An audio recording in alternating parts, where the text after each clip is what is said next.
Aunty जी, घर में वापस लौटना है तो बस कुछ दिन के लिए अपने बेटे की नफरत सहन कर लीजिए। वो नफरत करता है तो प्यार कैसे करेगा? प्यार और नफरत में ना धागे बराबर फर्क होता है। इंसान उसी से इतनी नफरत करता है जिससे कभी बहुत प्यार किया हो। मतलब प्यार तो है, बस हमें उसे जगाना है, बस। एक बात बोलूं बेटा, आहान बहुत लकी है जिसे तुम मिली हो। आहान क्या, पूरा परिवार ही बहुत लकी है कि उनको इतनी प्यारी बहू मिली है।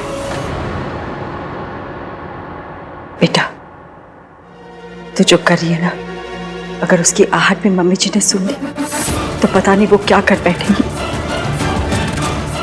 तो बस एक वादा कर कि चाहे कुछ भी हो जाए, वो अपने और आहान के बीच में मम्मी जी को नहीं आने देगी।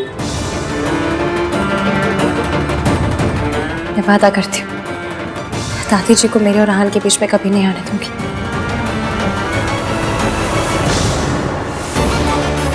सियापा, मैं तो फिर बिना ईवीएम को बताया ही हूँ।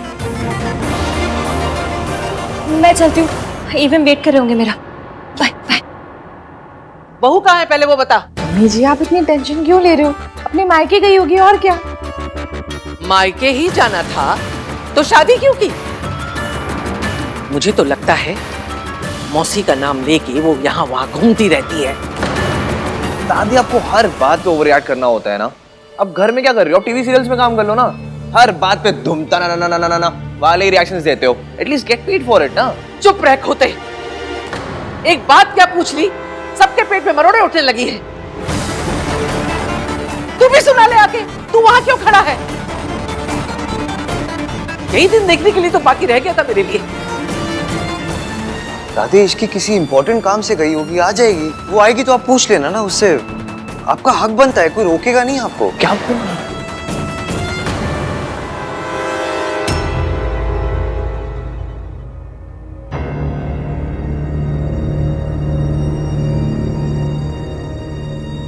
सबके फेस पे 12 बजे हुए हैं। लगता है दादी ने फिर मेरे नाम पे कोई बिल फाड़ा है।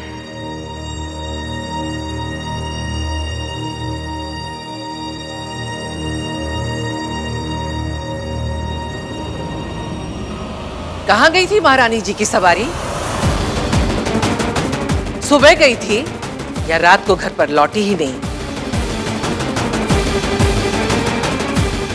क्या हुआ? जबान टपक गई रास्ते में?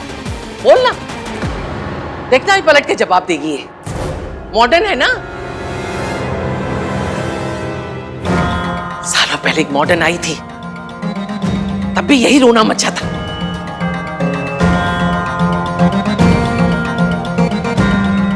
एक आई थी जो घर की इज्जत को आग लगा के चली गई, और दूसरी माचिस लेके तैयार खड़ी है।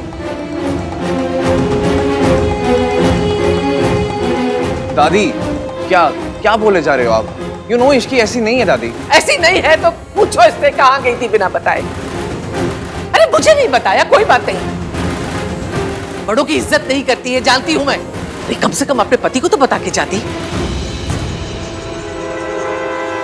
बताया तो था तुमने मुझे।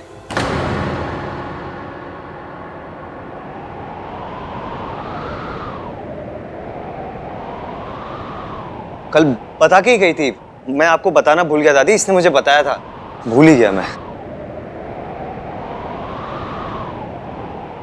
झूठ।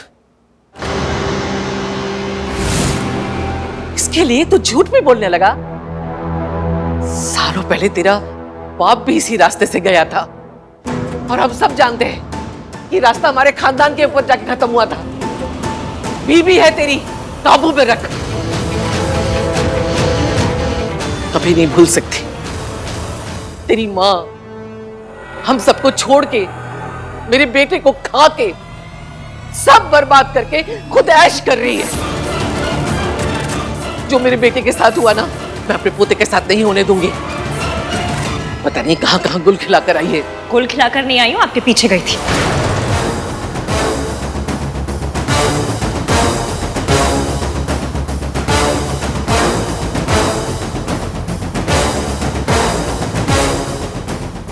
हाय रब्बा, क्या भूल गई, अब क्या कहूँ?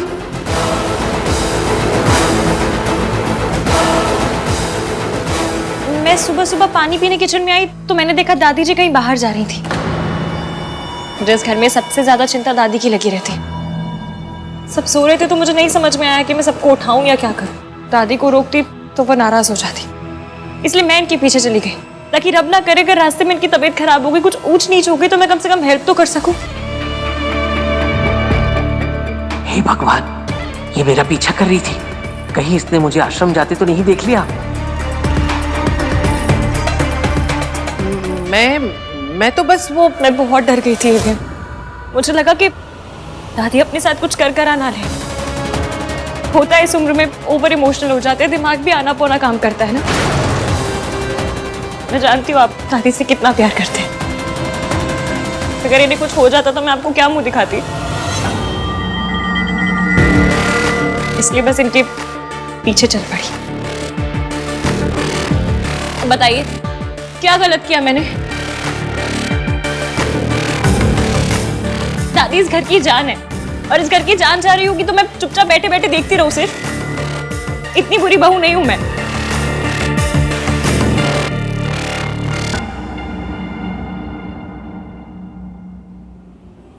पर मेरी किस्मत इतनी थर्ड क्लास है कि मैं यहां से निकली तो मुझे दादी मिली ही नहीं। क्या वहां हर जगह ढूंढती रही मैंने, फिर सोचा आपको कॉल करूं। और आप भी यही कहते ना कि इश्की तो मेरी दादी का ख्याल भी नहीं रख पाई। घर पे सब ऑलरेडी इतने परेशान हैं और परेशान नहीं करना चाहते थे, इसलिए खुद इन्हें ढूंढती रही। रब का शुक्र है कि दादी एकदम ठीक ठाक है। तूने बिल्कुल ठीक किया इश्की। देखा मम्मी जी, इश्की आपका कितना ख्याल रखती है। आपकी हेल्प करने गई थी दादी, और आपने तानों की मशीन गन इसी की तरफ घुमा दी। Ma'am I am really sorry, पर मुझे लगा मैं अकेले कर लूंगी, पर मैं हमारी दादी का ख्याल नहीं रख पाई। इसकी तुमने ट्राई किया ना, उतना ही बहुत है। हाँ thanks Ishki. Thank you Ishki. माँ, आपसे मना किया है ना, अकेले घर से बाहर मत जाया कीजिए। क्यों गई थी बाहर? कुछ हो जाता तो? चाचू प्लीज आप नाराज मत होइए। होता है इस उम्र में सारी चीजें समझने में मुश्किल हो जाती है। आई एम श्योर दादी खुद इतनी परेशान होंगी कि इन्हें समझ में नहीं आया कि ये क्या कर रही हैं, कहाँ जा रही हैं। नहीं दादी, इस एज में हो जाते हैं ना बच्चों जैसे, वैसा ही बिहेव करते हैं। शुक्र है कि इस लड़की ने सब कुछ बर्बाद नहीं किया। बेहतर होगा इस टॉपिक को यहीं खत्म कर दूं। मेरा तुझ पे इल्जाम लगाने का कोई इरादा नहीं था, सॉरी। दादी प्लीज माफी मांग के मुझ पे पाप मत चढ़ाइए। आप तो बड़ी हैं, आपका पूरा हक बनता है कुछ भी पूछने का, कुछ भी कहने का। बड़ों की बातों का बुरा नहीं मानते, है ना? रितु बेटा, मेरी तबीयत थोड़ी ठीक नहीं लग रही है, कमरे तक लेके चल जरा।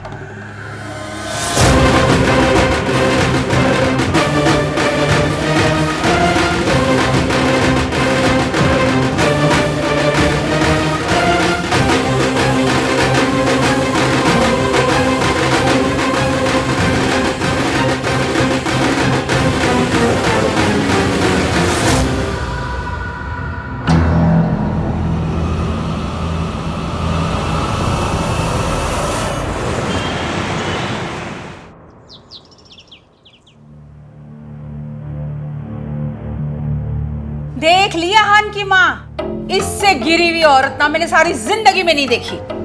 अरे ये खानदान ही ऐसा है, अजीब अजीब बहुओं को चुन के लेकर आते हैं। मुझे तो ना हमेशा से ये लगता था कि माँ का कुछ तो असर ना बेटी पे आया ही होगा। हाँ मॉम प्लीज, बोलने से पहले सोचा तो कीजिए। आप सोनू की मॉम के बारे में बात कर रही हैं, उसे कितना बुरा लगेगा। अरे तो लगना ही चाहिए, जिसकी माँ ऐसी हो ना उसकी गर्दन तो सारी जिंदगी झुकी ही रहनी चाहिए। अरे ये खानदान से रिश्ता करने से तो अच्छा होता हम अपनी इज्जत पे ना खुद ही मिट्टी का तेल छिड़क के आग लगा देते। इस खानदान ने ना हमारी इज्जत के टोटे टोटे कर दिए। मॉम ये खानदान के इज्जत के टोटे टोटे ना आपने खुद किए हैं। अगर कॉन्ट्रैक्ट साइन करके आन भैया को हायर कर लिया होता ना तो ये सब होता ही नहीं। ना आपको अपना खून जलाना पड़ता और ना ही उस फैमिली को अपना सबसे बड़ा दर्द फिर से दोहराना पड़ता। लो जी, मेरी बहू की माँ गैर मर्द के साथ अय्याशी करे और मेरा बेटा उसे छोड़ के मुझ पे अटैक करे, बस यही दिन बाकी रह गया था। हे भगवान, उठा ले मुझे, मेरा बेटा मेरे खिलाफ हो गया है। मॉम प्लीज स्टॉप, ये सब क्या ड्रामा है यार। देखिए मॉम, ये अपने ओवर द टॉप रिएक्शंस और उस फैमिली के मैटर्स के बीच में बोलना दोनों के दोनों बंद कीजिए। जो कुछ भी हुआ वो उस फैमिली का पर्सनल मैटर है। अगर आप फिर भी बीच में बोलेंगी तो तू क्या कर लेगा? तो मैं सोनू को लेकर ये घर छोड़कर चला जाऊंगा। लो जी, बदचलनी करे सोनू की माँ, घर छोड़े मेरा बेटा। वाह, मैं कुछ बोलूंगी ही नहीं कि जितना घर छोड़ के जाऊंगा, घर छोड़ के जाऊंगा।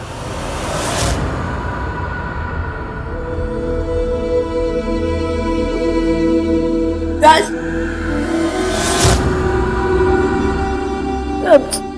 I'm sorry Raj, I'm really sorry। मुझे नहीं पता था कि तुम मेरे लिए अपनी मॉम से इतनी लड़ाई करते हो। मैं जानती हूँ कि तुम एक बहुत अच्छे हस्बैंड हो, लेकिन फिर भी मैंने तुमसे लड़ाई की। तुम्हारे मॉम को पता नहीं क्या क्या कह दिया मैंने।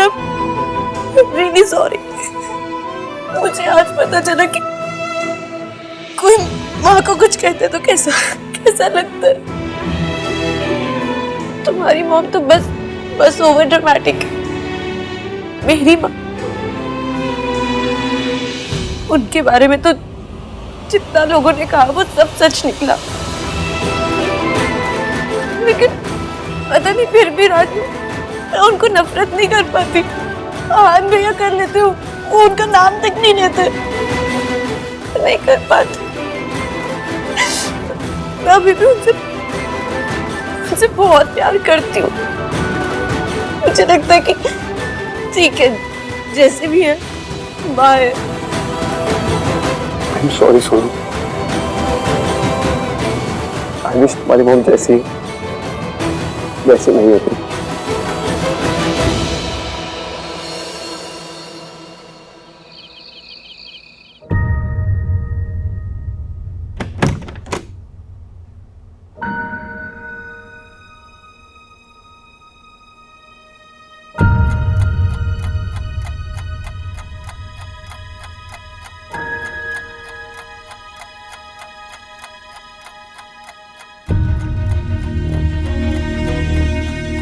मम्मी प्लीज देख लेना कि ईवीएम सही से सोए।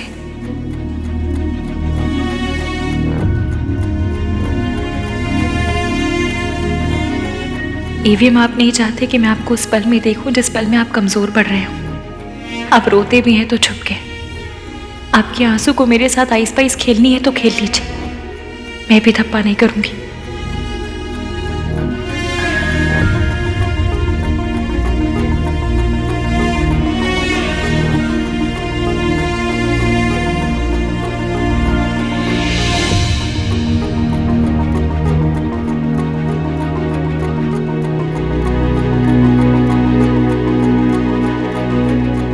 Thank you.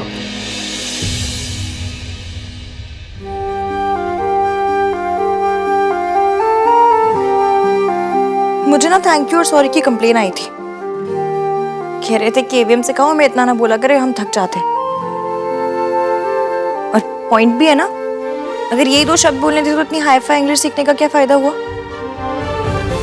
इसलिए अपने सॉरी और थैंक यू के एफडी करवा लीजिए, ताकि दूसरे शब्दों को तो मौका मिले। उनका भी मन करता होगा कि ईवीएम के मुंह पे चढ़े हम। और अगर फिर भी चैन ना पड़े ना तो सॉरी और थैंक यू का मंथली पास बनवा लीजिए। क्रेजी क्रेजी नहीं होती तो पहले आप जैसे सड़ू से प्यार नहीं करती, और फिर उस सड़ू को उसकी मम्मी से मिलवाने के लिए इतना सब कुछ नहीं करती।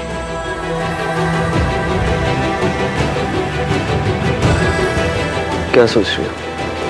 बस यही सोच रही हूँ कि आपको ऐसा क्यों लगता है कि लड़कियां हमेशा स्ट्रांग होनी चाहिए। मतलब अगर थोड़े बहुत इमोशंस दिखा भी दिए, थोड़ा सा रो भी दी तो क्या हो जाएगा, आपकी माचो वाली इमेज पे डेंट हो जाएगा। इमोशंस ही हैं। कोई अरेंज मैरिज के रिश्ते नहीं जो जेंडर देख कर आएंगे। तो अगर थोड़ा रोना आए भी तो रो लीजिए, तब भी इतने माचो रहेंगे।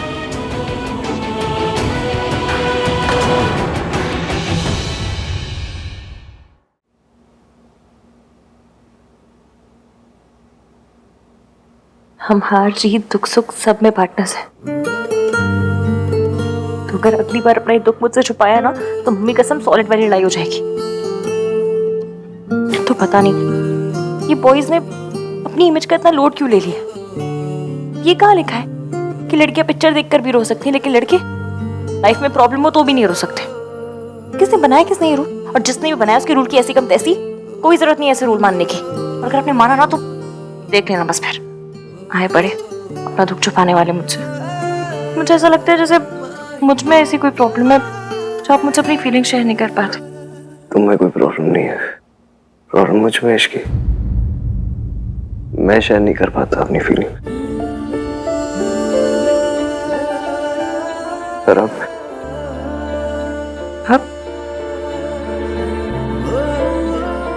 ट्राई मारूंगा। ट्राई मारूंगा? मेरी लैंग्वेज? हाय क्यूटू, मेरा क्यूटू, कितनी क्यूट है ना। इसकी बस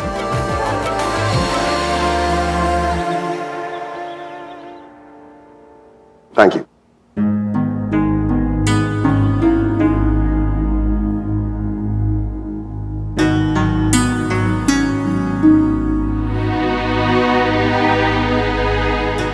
तू क्या सोच रहा है? सोच रहे हो?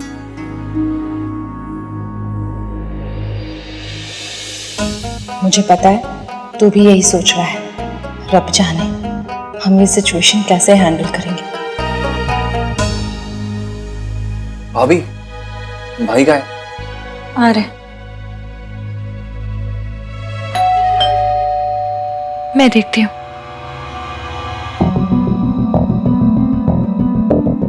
क्या है? एवीएम के नाम से आया है क्या? पता नहीं, सील बंद है। खोल के देखो। हाँ, आपने परमिशन दे दी, आहान से तो पूछ लो। खोलो उसे। वैसे भी आहान तुझे किसी काम के लिए मना कहाँ करता है। बात तो सही है आपकी। आहान, ये आपके लिए है। खोलो। आप ही खोलिए। कोई पेपर्स है?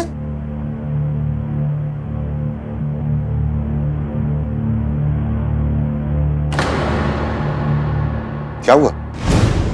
क्या लिखा है इनमें? कुछ नहीं, इसमें लिखा है कि मैं 6 महीने के लिए सावित्री देवी की कंपनी के लॉक इन पीरियड में हूँ। मतलब 6 महीने के लिए मुझे उसके लिए काम करना होगा, और अगर ऐसा मैंने नहीं किया तो वो कॉन्ट्रैक्ट भी विड्रॉ कर लेंगे और केस भी कर देंगे मेरे अगेंस्ट। मतलब 6 महीने के लिए मुझे उस औरत का गुलाम बन के रहना पड़ेगा।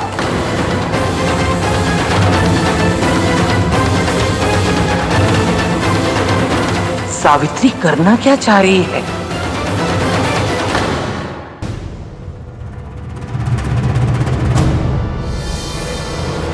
मम्मी प्लीज थोड़ा साथ दे दो ना। मैं जो कर रही हूँ वो अभी ईवीएम को गलत लग रहा है, पर आपको भी पता है कि ये गलत नहीं है। मैं अपनी मम्मी से नहीं मिल सकी, पर ईवीएम को उसकी मम्मी से मिलवा कर आऊंगी। और दादी कितनी बड़ी विलेन है ये भी एक्सपोज करके रहूंगी। प्लीज हेल्प करना मम्मी। इस दुनिया में कोई पेपर नहीं है जो मुझे उस औरत का गुलाम बनने पर मजबूर करते हैं। To hell with this contract. उस औरत को लग रहा है कि वो जीत गई है, वो कभी नहीं जीत सकती। मैं कभी नहीं हार सकता। भाई आप इतना गुस्सा क्यों कर रहे हो? अगर उन्होंने लेटर भेजा है कि आपको करना होगा, आप लेटर भेज दो कि नहीं करूंगा। कार्तिक, इतना आसान नहीं होता ना। कॉन्ट्रैक्ट में लिखा है कि आहान को उनके साथ 6 महीने तक काम करना पड़ेगा। I don't care about contract Ishki. तुम जानती हो वो औरत ना सिर्फ धोखा देना जानती है, धोखा देने की आदत है उस औरत को। पापा को छोड़ना चाहती थी तो धोखा दिया, अब मेरे पास आना चाहती है तो धोखा दे रही है। जैसे इमेजिन इश्की, एक औरत किसी पैसे वाले के लिए अपने हस्बैंड, अपने बच्चों, अपनी फैमिली को छोड़ के चली जाती है। क्या इंसान होगी ना वो उनके साथ जो थे वो वही बंदे थे।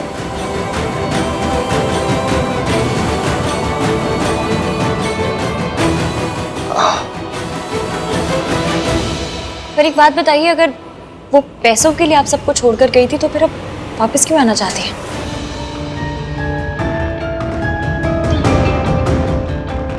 अगर उन्हें पैसों का इतना ही लालच था तो आपकी कंपनी को बचाने की कोशिश क्यों कर रही है? ऐसा तो नहीं हुआ होगा कि उनके पैसे खत्म हो गए तो वापस आ गई हो? देखने में तो लग रहा था कि वो लोग बड़े हाई फाई, बहुत ही रईस लोग हैं। यही बात तो समझ नहीं आ रही कि सावित्री ने ये चाल कैसे खेली। वो सावित्री जो मुझे देखते ही कांपने लगती थी, जिसकी जिंदगी मैंने मेंटल असाइलम में निकलवा दी, वो आज मुझसे टकराना चाह रही है। कैसे?